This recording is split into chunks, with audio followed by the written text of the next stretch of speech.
Hey boys and girls, so we are going to talk about adding decimals. So we've been working up to this, and at this point you should have a pretty good idea of what to do, but we're going to go ahead and do a few problems on page 337 together. Let me also take a minute and explain how this is going to look for the next couple weeks. You'll have lesson 6, adding decimals, and then you'll have lesson 10, subtracting decimals, and then next week we're going to go through all that stuff in the middle, like addition properties and kind of the nuts and bolts of how these operations work. Okay, so let's go ahead and get started on number 3 on page 337. Get my little marker. Okay, so we've got number 3 on page 337, 0 and 54 hundredths and 7 and 8 tenths. So you'll notice that there's one key thing lining these numbers up, and that is the decimal point. And if you look on page 336 and 335, they have diagrams. If this is confusing, go ahead and refer to those. Basically, you are just keeping that decimal in line, and then you'll be fine.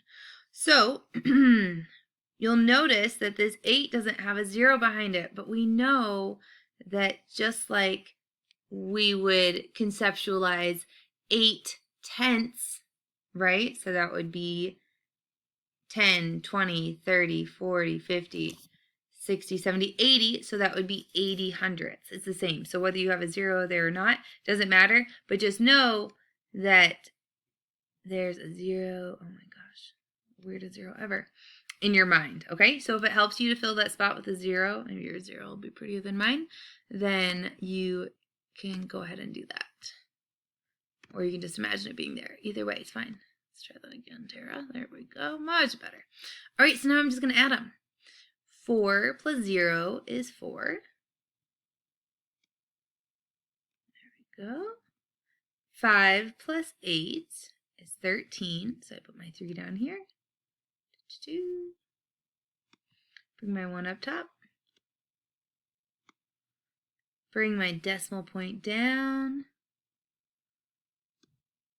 Man, you guys will have much better handwriting than me.